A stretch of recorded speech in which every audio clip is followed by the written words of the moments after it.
Welcome to Be Hero Fights. I'm Tom. I'm Brian. I'm Danny. And I'm Pat. And we are here to discuss Or fuss. over two hotly debated, highly related topics. So last week we had a great fight with some of our friends from the Scene Snobs over what's the better show right now on Disney Plus, and arguably the better show right now on TV between WandaVision and The Mandalorian.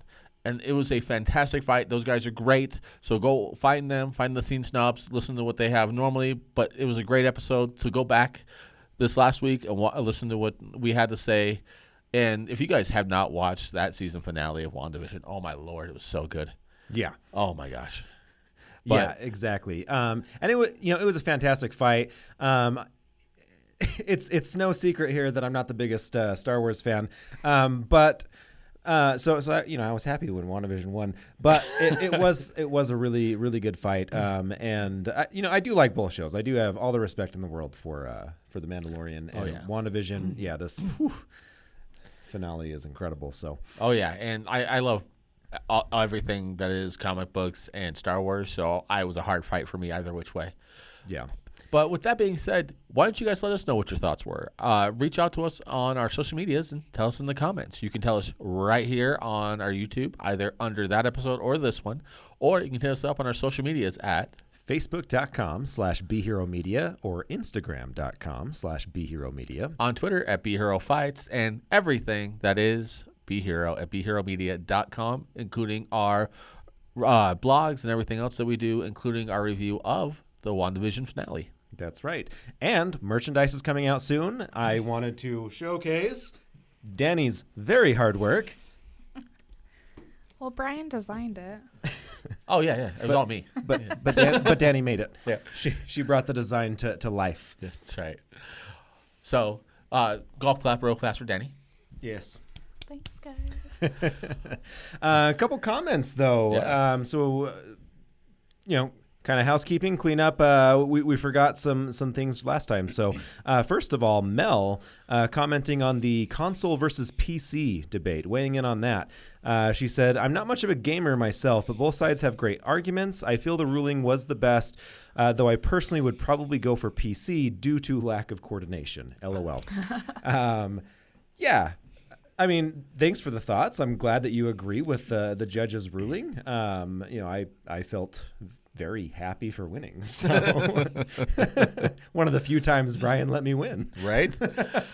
I play both all the time, like I mentioned on that episode, and having coordination isn't like a huge thing for the console relative to PC. In fact, I think depending on what the game is, you have to have better coordination on the PC version than the console version.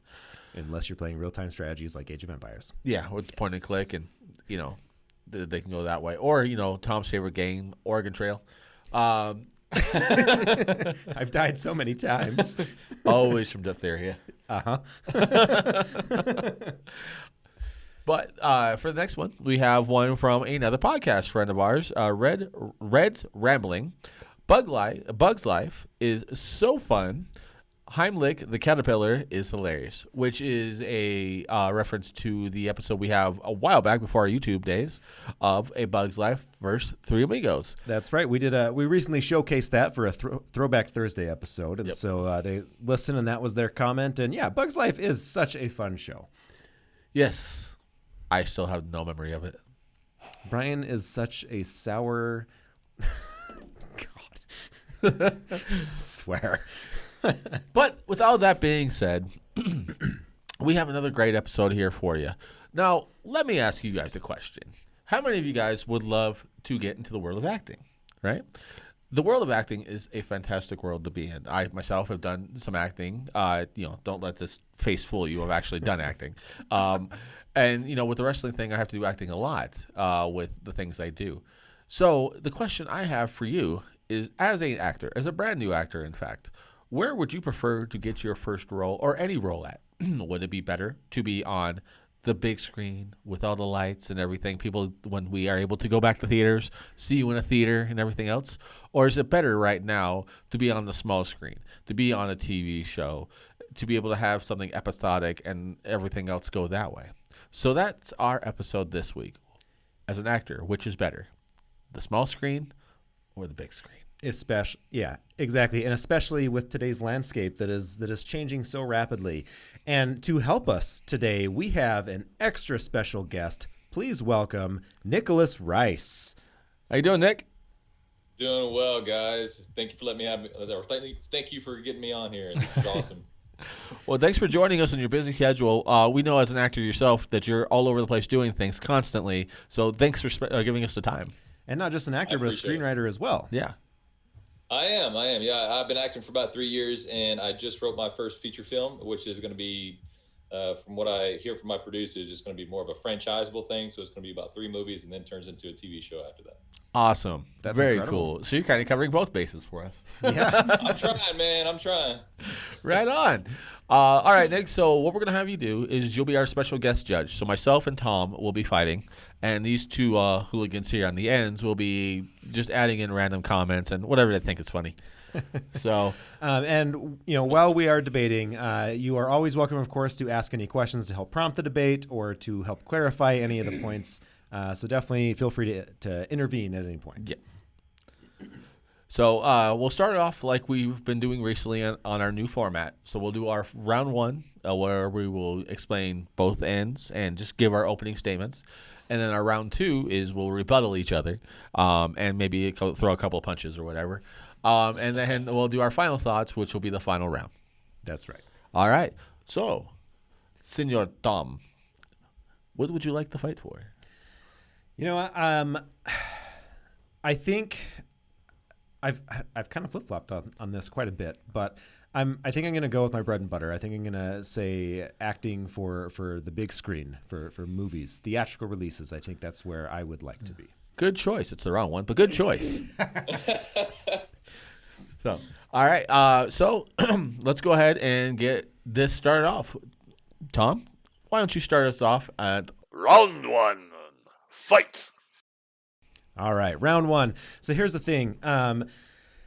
Acting for the big screen, acting for movies, I think is definitely the place to be. You have, when it comes to movies versus television, there's no, I mean, I guess in this day and age, there's very few superstars in any field anymore. But when you think of superstars, really superstars only come from 2 places, either like rock, music superstars, or we're thinking superstars like Leonardo DiCaprio and Brad Pitt, people that are cinematic titans, acting for movies. Now, yes, they have been in TV shows, but they are film actors. They are classic film actors. And so when I think about that, when I think about the people that are the most influential, that have had the biggest impact on my life as someone that really draws so much inspiration from storytelling, I am inspired the most by actors for movies. I think that they are able to do so much more in so much less time, and I think that is wildly underappreciated in today's landscape of binging series. Well, going against that, of course, is the small screen. And with the small screen, though you may not have the budget put into it and everything else that you would on a big screen movie, on the small screen, you will have something special because you'll have the ability of having an a one-to-one kind of with the fans that you're speaking with on that episode. Not to mention you're able to expand on that story you're trying to tell over multiple episodes instead of the 2 to 2.5 hours you may have in a movie. Or, if you're lucky, have multiple movies to do that same story in. With the small screen, they are able to do more direct character and storytelling because they don't have to worry about all of that big budget end of things. Not to mention they don't have to worry about as much with the marketing and everything else. The small screen is where every good actor should build their chops to start with to get everything in there. You look at people now that are in the small screen, like, say, Stephen Amell from Arrow, or so many more that are out there right now. That's the reason you know who they are is because of the small screen. If Stephen Amell would have done movies pre-Arrow, there's no way you would have known who he was because you wouldn't be able to see the range he was able to create in the series. So that's the opening salvo. I mean, these are pretty quick and easy to do. So Pretty straightforward points. Yeah. Round 2. Fight. All right, Nick, do you have any thoughts or questions before we start duking I've it got out? all kinds of questions. Okay, so when it comes to the movie side, and this is just a question, are you speaking more as an observer, or do you want to give a point of more as like an actor? So, and also the point is, are you thinking of just the story arc, how a story's told, or are you thinking of like the actor and his work? Like what's best for the actor or what's best for the customer? You know what I mean? So on the movie side, what kind of point can you give me to what's best compared to the TV side on all aspects, like on the observer side and on the actor side when it comes to him working? So give me something that's going to be better than the TV side. Okay. I'm not an actor. But, it was a dream of mine. I do dabble in screenwriting, but I'm not a screenwriter. I think as an actor, or any entertainer, like you want to connect with people. I think movies are able to build that connection and showcase your finest work much better than TV shows. TV shows so often have filler episodes and things where you're written in and out. A movie is where you can really showcase your purest, most specialized work as an entertainer, as someone that is connecting with not just yourself and the story, but also with the character that you're trying to portray and how you want the audience to feel about that character because of what you are doing. I think when it comes to television, a lot of television actors really tend to get pigeonholed.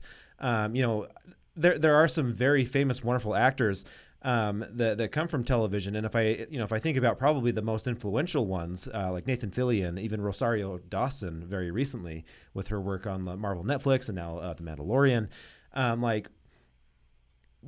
where else can we find them? Like they're huge in the pop culture, geeky, nerdy realm of things, but you still can't put them toe to toe with Leonardo DiCaprio. I keep coming back to that, but like even Keanu Reeves, most big actors, I feel like when you start and when movies are your focus, you have a bigger landscape, a bigger arena to play in, because you can go do television work, but you can also do movies.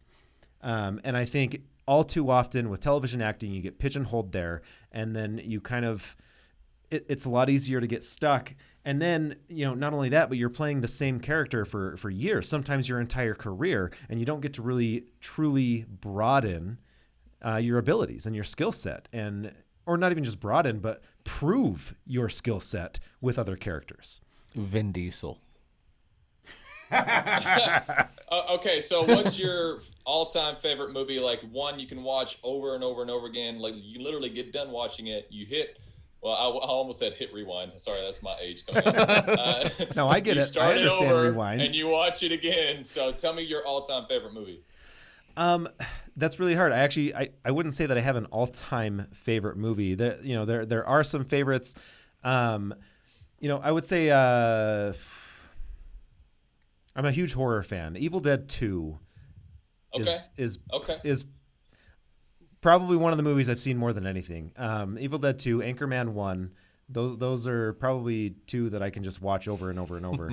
But I also, I watch a lot of foreign films. I walked out of Anchorman 1. Like I literally paid for it and walked out. I was so bored. I'm right there with you. Movie. I can't stand Will Ferrell as a lead. I totally understand that, and that's fine. I like Will Ferrell in Elf, but for that character he was playing in Anchorman, I was done. I was like, this is too stupid. I totally get that. I think a lot of the best cinematic works recently, though, have come out of foreign films.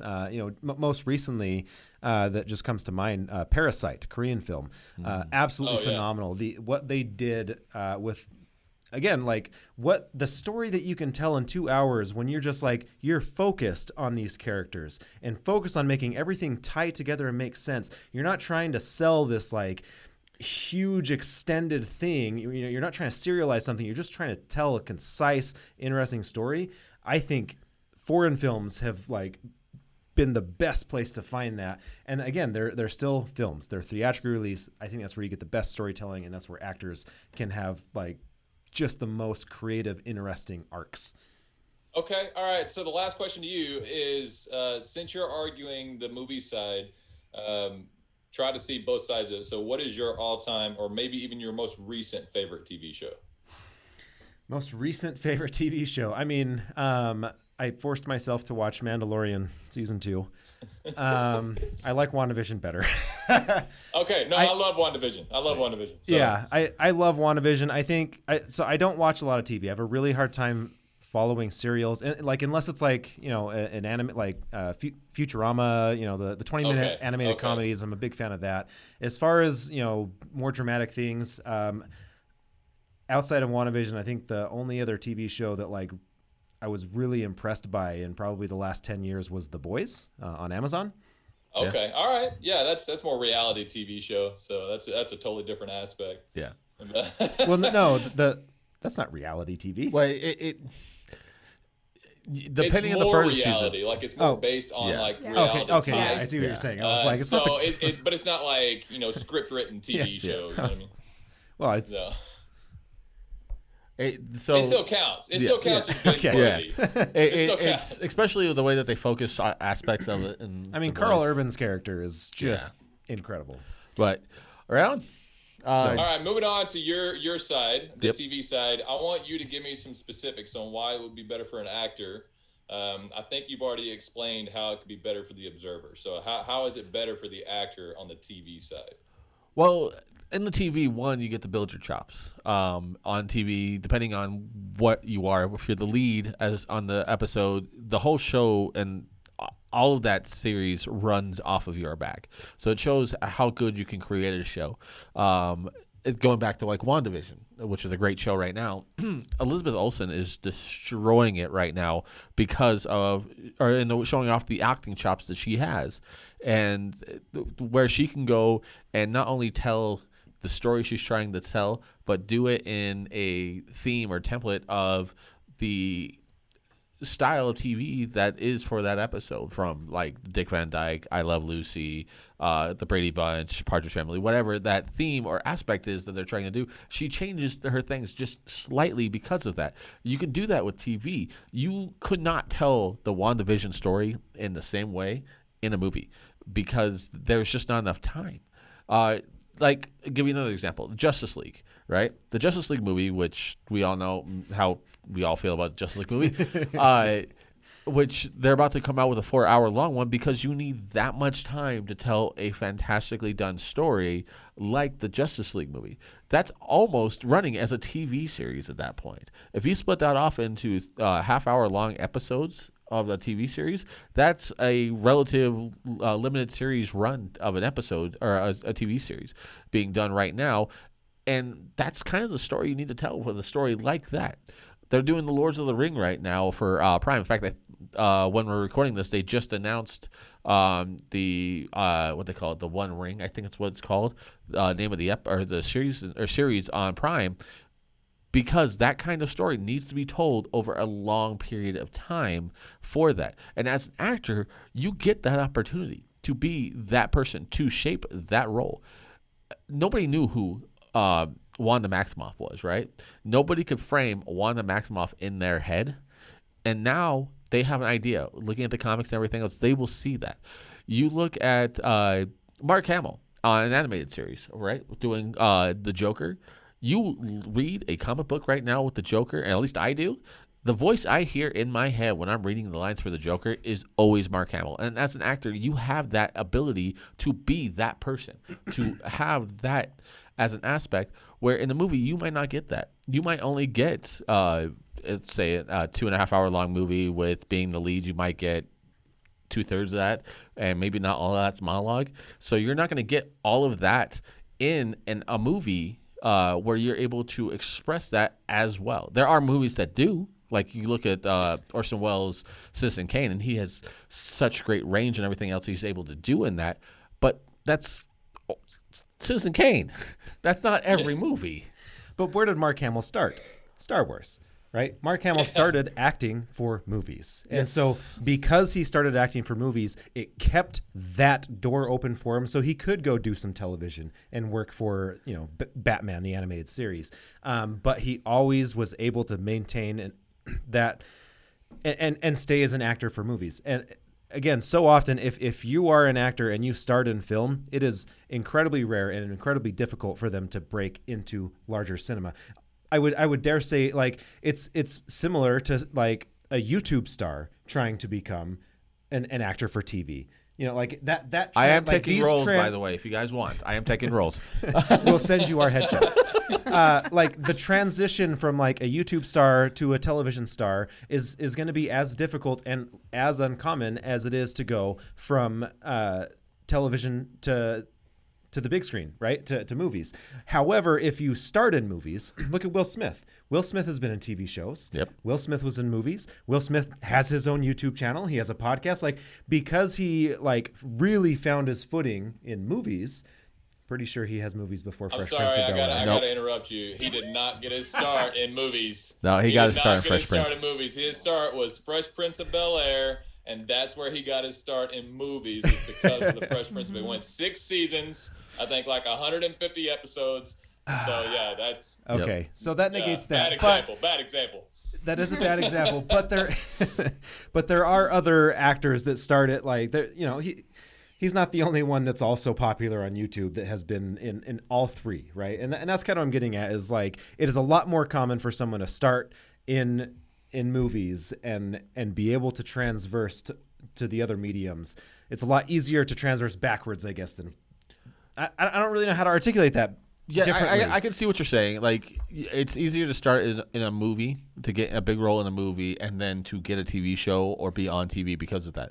But similarly, if you make a bad movie, where do a lot of great actors go after a bad movie? Say, Matthew McConaughey had a bad movie. What's he do? Goes and makes True Detective and gets a great resurgence in his career, right? And that's because of TV. You have that ability to express all the greatness that is you as an actor, your chops and everything else, because TV gives you that room, that ability to do so. And Matthew McConaughey was able to get a resurgence in his career because of True Detective. Okay, question time. On the movie side, name me one big name actor who has only done movies. Has only done movies. Only done movies. You know him. Or her. You should have done your research, sir. I should. I've got like 4 on the top of my head right now. Clearly you don't follow. Okay. TV side. If you know the answer, go ahead and spout it. Tom Cruise. Tom Cruise has not yet done a TV anywhere. Tom Cruise. What's another big one? Go ahead. You got one? I don't. I can give you emotion. Yeah. Ooh. So Rocky. Stallone. Yes, Rocky. Sylvester Stallone. He has done no TV shows. Nope. He may have had appearances, but he's a movie guy. Yep. Yeah. Now, if you look at the other side, TV, name one star who's never done a movie but only TV shows that everybody would know. Come on. Okay, I'll say it for you because it looks like you guys are. You know a guy named David Boreanaz. He played Angel in Buffy. He played Angel David Boreanaz. in Angel. David Boreanaz did have actually a movie. He was in The Crow. He was in The Third Crow. He's the bad guy. Okay, so I didn't even know that because the only thing I know him for is his basically 3 main TV shows that he has on CBS. Yeah. He was Team. He's got Bones and he's got Angel as his main 3 leads. Yep, and then he was on Buffy, which is where the Angel spinned off from. By the way, do you know how much he made per episode in Bones? $250,000 per episode. Wow. Yeesh. They shoot 8 days per episode. That translates to $32,000 a day. Dang. Wow. That's in Bones. That's not including his lead in SEAL Team right now or what he made on Angel. Oh yeah. And so and that was his contract. And So, Bones was long, wasn't it? Yeah, Bones went Like- 6 seasons. No, Bones 10. went like 16 seasons. It I went was a gonna long say time. I didn't think it was that many. It was long. It was like NCIS. It was like Yeah. never ending. So yeah, if you can get a TV show as an actor, like as a working actor, and you get that lead, like what we call a series regular lead, man, they throw money at you. Oh yeah. It's a ton of money. My acting coach, his name is Glenn Morshower. He's actually a series reg on The Resident right now. And he, I think, makes about $50,000 an episode. And he's not the highest, like he's not the lead series reg. So $50,000 for 8 days is still pretty good money. Right. And so, I mean, but they just like, if you're a series reg, man, they'll just throw money at you for a national television network show. It's absolutely incredible. But if you translate it to a movie, like I actually reached out to David for one of the lead roles in my movie, and I offered him $350,000 for 20 days of shooting. So 20 days of shooting for $350,000 is actually it's about $20,000 per day. So I actually got him for a lot cheaper rate, and they did agree to that. Nice. I'll do it for half. I'll do it for half. Yeah. Well, the reason why you go after somebody like David is because he's got the name. He sells. People know him. Yeah. They may not know his name because I actually had to research his name, but I knew his face. Yeah. Like, I know this guy. Oh, that was Angel. Oh, that was the guy in Bones. I forget his name in Bones, but, you know, hey, he was Booth. in Bones. Booth. Yep. Thank you. So, yeah, it all depends on the stature of the movie. Like, my movie budget's probably around $10 million, and we were offering, and his character would have been a main lead character, and so that would have been $350,000 that we would offer him. Now, we're also going after Dave Bautista. Nice. And he's a movie actor. I haven't seen him probably in any TV shows, but his average cost is between $800,000 and $1.5 million for around 20 days of shooting. So it just depends. And if I had to say on what side as an actor I want to be on, so I can keep working, it would be TV. Yeah, like that. You'll get the exposure. Yeah. Everything's going TV now. Because, you know, all the Marvel stuff is going TV. They're stopping doing, but they're going to continue doing movies. But right now, they're popping out TV shows. Yep. Because people are at home, binge watching the crap out of their TV. You know? So movies are great. I love movies. One of my favorite recent movies was The Old Guard. Oh, yeah. It was so good. That was great, man. So good. I didn't like it. I think it was like one of the highest rated movies on Netflix. I think like 7 million views within the opening weekend. Based off a comic book. Yeah, that's crazy. So go ahead. I want to hear on the movie side, because you're losing right now, bro. I want to hear on the movie side. I want to hear, like, you got to convince me why it would be better for me to go movie, and I have the answer in my head. You got to say it. Why it would be better as a actor or as an actor to go movie only compared to if I was offered a series reg on a national television show. All right, so I don't know if this is the answer that you're looking for, but this is kind of something that I've been kind of thinking about. How like it is kind of hard to articulate this properly just because of the current landscape. A lot of films have been shut down, and film festivals aren't even as big anymore. But I will say, from the way things are looking, it looks like hopefully we're going to start bouncing back from COVID in the next year or so here. Here's the thing, like, TV, there are TV shows that launch careers and bring actors and send them into movies and everything. Game of Thrones created a lot of big actors for movies for sure as well, right? But I think that's gonna be more common in big thematic, huge money making franchises like Game of Thrones. You're not getting I guess How I Met Your Mother had I'm horrible with names, but are you talking about Neil Patrick Harris? Yes, yeah, when most of your typical cheap sitcoms, they're not creating any titans, memorable actors. Neil Patrick Harris was the lead of his own show, right? That's a bad argument. I'm just saying. Neil Patrick Harris was a lead of his own show when he was 14. I know that. I'm just saying the type of show, like How I Met Your Mother. These sitcoms, I don't know. Okay, look, here's the point that I want to get at. Shush. I talked about foreign films doing wonderful things for storytelling and everything like that. There are, with all of the film festivals, there are a lot of incredibly talented actors and directors that are going to have a lot of opportunities to get their foot in the door through film, through TV. It's going to be a lot easier. There's going to be a lot more opportunities than having to go through a network manager. If you can go through the independent circuit, that's going to be a great way to get your foot in the door. And if you can bust your ass and you can prove it and build an incredibly well done character there, you can keep all the doors open, which was my original argument. If you can get the big door open, I think the independent circuit is going to be a good place to start. It's going to be a fantastic way. Like, I don't know, one of my favorite comedy horror movies is Tucker and Dale versus Evil, right? Oh, yeah. Like, so good.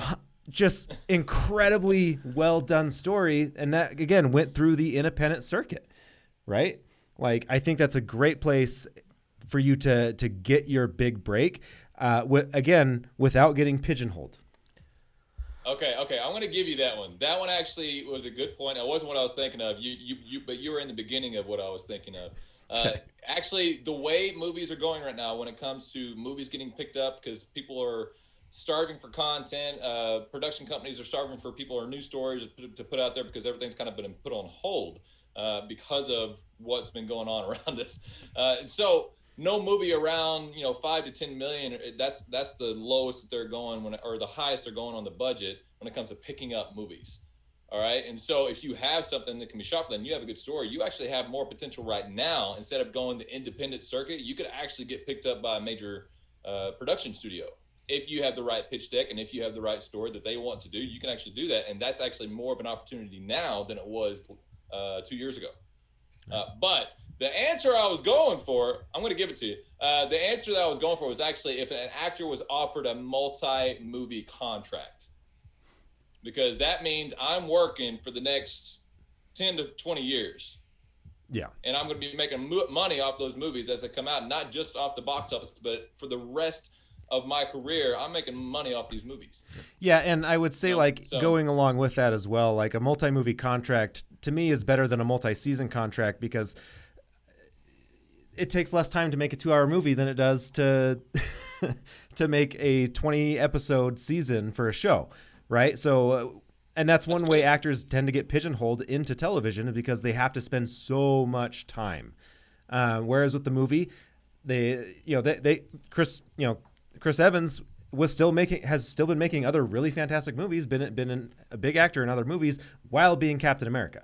Yeah, this is true. Right. But then you have somebody who like Shailene Woodley, who works in a multi-movie deal of Divergent, and that just trashed and did not go anywhere, and that hasn't done anything for her career. In fact, that's probably ruined her career. She's marrying Aaron I was a Rodgers. fan of She's those gotten movies. I know very they far. didn't do well, but Yeah. I was a fan of them. But they didn't do anything to help her career. In fact, it's said that the scene that she had in the Spider-Man 2 Amazing Spider-Man movie where she was going to be playing MJ was taken away because there was so much trash on the Divergent movies that Sony didn't want to put her in it. They cut her scene from that movie. Yeah. Wow. So that you have that option for a multi-movie deal, but if that multi-movie is garbage, then it gets ruined. Or you could be like Kristen Stewart for the multi-movie deal that they were going to try and give her to do originally for the Snow White and the Snow White and the Huntsman that they did, and they ended up dropping her on the second movie. They broke the contract, dropped her completely because they didn't like the way she acted, and now she's a huge star again because of her own right and working independent stuff. So having a multi-movie deal, as great as it would be, isn't all it's about to be. But you can go and try to get a multi-season show and continue to try and get multi-season shows. Look at Nathan Fillion, who is constantly working in TV and multi-season shows as the lead, from Firefly to Fastlane to what was the one where he was the writer? The one that he was the writer, then the one he's right now, The Rookie. They're all multi-season shows. He's constantly working, and he's a good voice The actor. Rookie, like one of my favorite TV shows. Yeah, but it's because he's Castle. in it. That's the one I was thinking of. Yeah. Rookie's favorite because he's in it. Like I don't watch it for anybody else. I don't even know anybody else in that show. I recognize a few people, but I watch it because it's Nathan Fillion. Dadgummit. That's right. Because he's like the voice of Green Lantern. I mean, I'm a big fan of all the Green Lantern cartoon movies. I loved it. Oh yeah. I mean, obviously Firefly. I didn't know Firefly existed until I watched Serenity.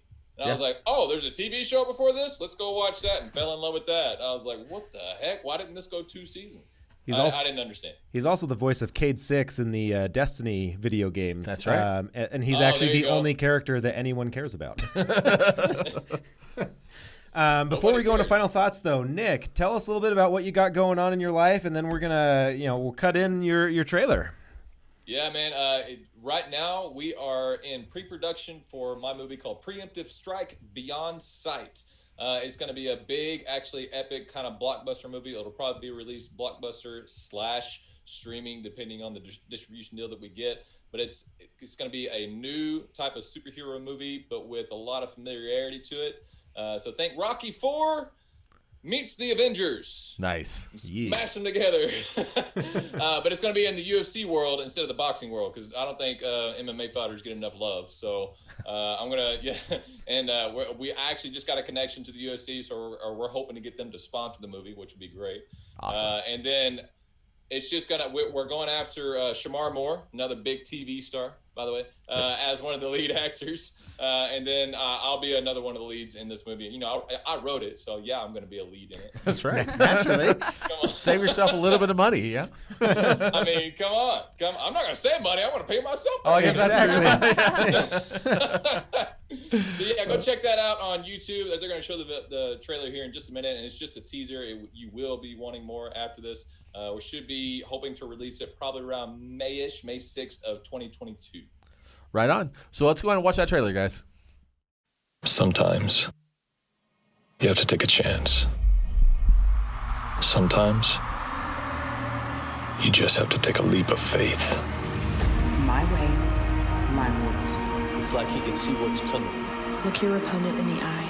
From what I've heard, Gabe has got to be the most anticipated fighter we've ever seen. I'm not sold. He doesn't have the experience. Sure, I'll fight him. You cannot do this. You're too old. This could potentially kill you. If anyone can do this, it's you. I know the odds are against me, but I can't ignore this feeling. 110 pounds, all the way from Dallas, Texas, Gabe Larson!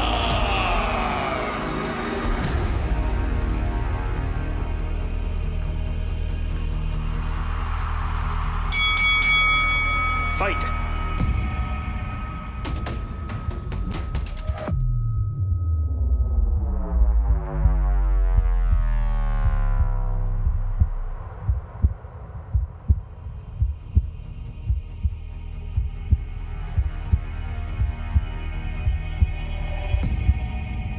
Go. Oh! Dragler takes a huge body shot.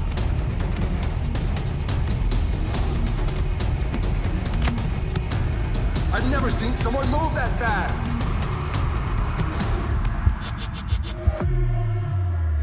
I was made for this.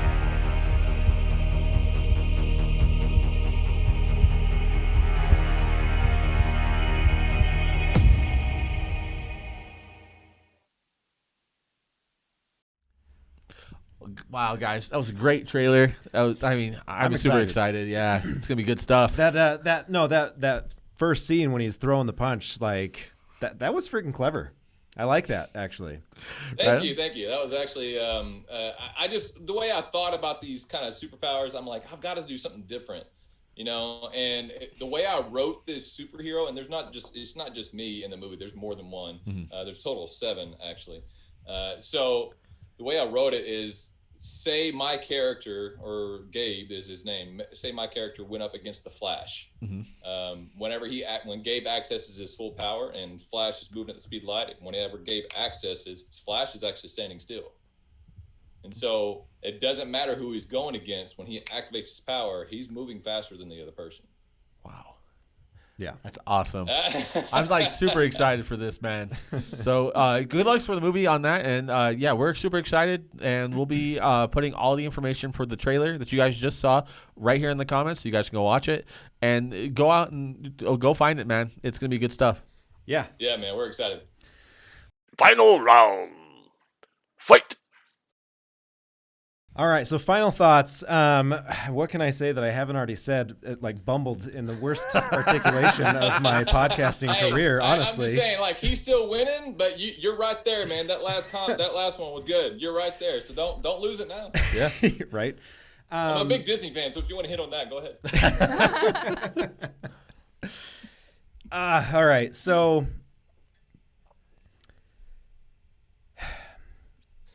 Why, as an actor, do you want to start in film and ideally stay in film? You don't have to stay in film, but I think by being an actor for film, first of all, once you get your foot in the door and you're really going, you're probably going to get paid more. Second of all, it keeps all the other doors open for you to, for movies, for TV shows, and for being able to develop new and interesting characters. Maybe you want to be a villain. Maybe you want to be the hero. Maybe you want to be, a side character or a supporting character. Like, there are different reasons why you might want to be a different role. By getting in and sticking with film, you get a lot more of that diversity. You have a lot more options for that diversity because you have more time to go out and work. That was a good point. Yeah, it is a really good point. He's tied with you. Well, going back to this with the TV stuff, as a fan of watching TV, I'm able to see a story expand and be excited for the following season.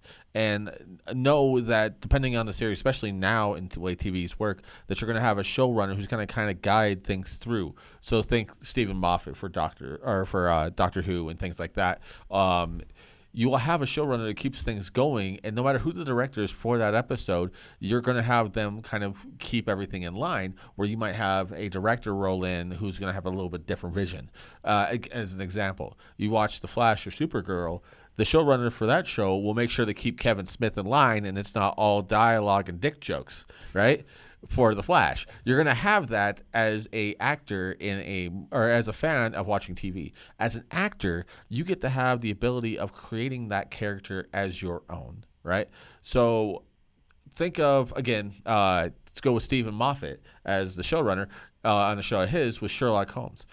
Benedict Cumberbatch plays Sherlock Holmes, which is probably one of the most commonly played people in all of movies, very rarely on TV as a TV series. He is Sherlock Holmes. He's created kind of the ideal, perfect of example of what Sherlock Holmes is, and even that's only 3 seasons. Three seasons. And it's like, I think it's 9 episodes a season for that run that they did for the Sherlock Holmes thing on the BBC. WandaVision, another great example. Elizabeth Olsen has created what we know to be Wanda. From now till whenever they decide to make something else. And she didn't have that ability to do that in a movie. She did little bits in there, but she was kind of like a whiny kid, and they didn't really give her a lot of great character work in there. WandaVision gave her that as a TV series, not in a movie. Okay. I've made up my mind already. All right, Nick, well, hit it. What is it? Okay, you both give great points, and I'm literally giving it to one side because of certain terminology that was used. Because one side used terminology that the other side didn't, that actually is in the industry. So, okay. Sorry movies. I'm gonna give it to the TV side because he actually used the term showrunner. That's something we use all the time because that's the guy that's like taking care of it and moving it forward. Also, like on the TV side, you have so much more opportunity, not just in acting, but like, I don't know if you guys are familiar with Smallville and all these other CW TV shows, but those actors will actually be directors of certain episodes, and they do that to give them that experience. But you can't do that on a movie. You say, hey, come to the director, like, hey, can I direct this day? And he's like, what? No, you're fired. So you can't do that. There's a lot more versatility on a TV show. Like, you made a good point on the movie side when it says you have a lot more ability to play many different types of characters in one movie to the next movie. I agree with that. You do. But in a TV show, you can actually take one character and make so many different changes within a season to however many seasons it goes that you're like, when you go back and watch that TV show over, you're like, oh my gosh, that's a different person than what he ended up being, you know? And so you have these like hills and valleys that you can go through in a TV show. You don't necessarily have that amount of time to do it in a movie unless it's a saga of some sort, like Lord of the Rings or Avengers or something like that, to where they can actually give you that aspect. So there are good and you know, pros and cons for each side, but I'm literally giving it to the TV side because he used the term showrunner. So yeah. You and your lingo, Brian. You know, if you're gonna know something, you better know terminology. I'll tell you right now, no matter what the job is out there, if you know the terminology, even if you're wrong, you'll always sound smarter than somebody that doesn't. So You're right. You're right. You're so right. I just got through making an updated pitch deck for my movie, and oh my gosh, like I had to write what we call ROIs in it, which is return on investment. Yeah. And so I had to learn, like, you know, similar movies to my movie or what inspired my movie, and I had to learn their budget, their domestic box office, their worldwide box office, and what their percentage was on their ROI. And I'm like, you know, Rocky made, I think, 30,000% return. Yeah, 30,000. It was cheap. budgeted at $1 million, and it's still making over $300 million right now. I think it's at $327 million right now. Dang. Yeah. Like, what the? And even though the Avengers was that good, the Avengers I think was budgeted $220 million, and it made $1.5 billion, but it still wasn't the gap that was Rocky. Oh yeah, even like the top grossing movie of all time right now, which is Endgame. You look at that, and it's over. I think it's over $2 billion at this point, and it's $2.9 billion. Yeah, so almost $3 billion. But it took $700 million or something like that to make. Yeah, and that's before marketing and everything else. I still haven't seen it. So what? Who said that? Pat. Who said that? I've never seen You're Rocky. Oh my gosh, I've seen it like 8 times. It's so good. I get welled up whenever Cap picks. Oh, I'm sorry, spoiler alert. Oh, it's plenty of time. Yeah, he's had time. Yeah, but yeah, when Cap grabs the freaking hammer, man. And, oh my Dude, gosh, I'm like, I was in the theater like, I knew it. Oh my god.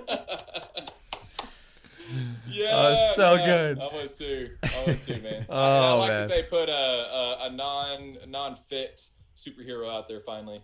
Oh yeah. You know, with Thor, I thought, I was like, that was way overdue. Like they, you know, these guys really do a lot of good work when it comes to getting fit for that type of character, and they really look the part. But I'm glad they went that direction with him. That was Thor Bowski was awesome. Yeah. I went to a Dallas Fan Expo, I think the year after that, and I saw a guy dressed in his, like, it was Thor with the beard, and he had his sweats on, he had the belly on and everything. I was like, that's genius. And he was carrying around Stormbreaker or whatever. Yeah, Stormbreaker. So it was great. So it's just very, very creative. I love it. Yeah. Well, thanks, Nick, for coming out to help us with this. This was definitely a fun one. Yeah, bro. Definitely had a lot of great interaction with you and things like that. And guys, go and catch his movie. Again, find the trailer for his movie right here in the comments, and or if you're listening as a podcast, you'll see it in the comments there, or hit us up on Be Hero Media. We'll post the trailer on our website as well. So I'm also on Instagram. So at the Nicholas Rice, and my trailer link should be in the description. Well, there you go. So hit Nicholas up on the Instagram right there, and you'll be able to see his trailer and everything right there. It's gonna be. I'm super excited to see this movie, guys. Like, you don't even understand. Superhero stuff is where I'm all about. So this is super exciting for me, and I love MMA stuff. If you don't know, Nick, I'm a professional wrestler on my one of my other jobs. So this is I'm all about this. So it's super exciting for me. I'll keep you updated, bro. Thanks, man. Well, guys, before we run off, Nick, one more time, go ahead and give us all of your socials and credentials and everything. Yeah, you can find me on Instagram at the Nicholas Rice. You can also find me on Twitter at the Nicholas Rice, and if you want to find me, and yes, I do have a TikTok. If you want to find me on TikTok or YouTube, just my full name, Nicholas Andrew Rice, should pop right up. Right on, guys. And if you guys have been listening to this and thinking that we're crazy, that Nick is awesome, and you want to talk about him more in the comments, hit us right there in the comments right here on the YouTube, or hit us up on our social medias at Facebook.com/BeHeroMedia, Instagram.com/BeHeroMedia, On Twitter at BeHeroFights, and everything that is BeHero at BeHeroMedia.com. That's right. Let us know what you guys want to see in the future. Quick announcement coming up very shortly. We are going to be starting our tournament. Our next tournament. So the last tournament was a whiskey tournament. You guys were all about that. And that was super long. It was. It overstayed its welcome, but it was fun. So we're reworking it. The next tournament is Who is the Best Joker? 8 people have played the Joker. We're going to do a 3-episode battle royale to determine who is the best Joker. Yeah? I know the answer to that. Let's hear it. Who is it? Cesar Romero, right? It's Heath Ledger. Well, he's definitely on the list. It's Heath Ledger. I'm sorry. I had to put my 2 cents in. You're good, bro. Yeah, he's definitely on the list along with Cesar Romero. We also have Cameron Monaghan, who played him in Gotham. We have... who else were the other ones on the list? We got Jack Nicholson. We have Luke Skywalker. Yeah, Mark Hamill himself. Jared Leto. I can't remember names today. Jared Leto. I think we're at 6. Zach Galifianakis from Lego Batman. Lego Batman. I think there's one more we're missing, and I'm going to get yelled at in the comments for it. Yeah, probably. I think he yelled in the comments. You're more than likely. We lost our train of thought with that. Point is, yes, Joaquin Phoenix. Joaquin Phoenix. Yeah, Joaquin Phoenix. Yeah. And I would say that he, personally, I think he's, because I think you're right, Heath Ledger, but I think he's, Joaquin Phoenix is probably, in my personal opinion, the closest runner-up. I think those two are kind of the quintessential. Yeah, I can see that. But you guys get to find out. So we're going to have a variety of other friends or other members of the podcasting community and everything else joining us for those. So what it's going to be is it's going to be a 4-on-4. So we'll do a 4-person battle royale for one episode, 4-person battle royale for the second episode, and the winners from both go into the finale episode. Yep.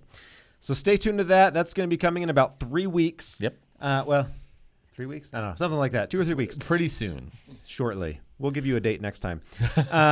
But hit us up again on all of our social medias. We've run over that a few times. Make sure that you like this video, subscribe if you haven't, and share it with your friends. We want to entertain as many people as we can. That's right. All right, guys. As you all know, we end this the same way every time. And Nick, we talked about this earlier. So, as always, fight on. Catch you guys next week.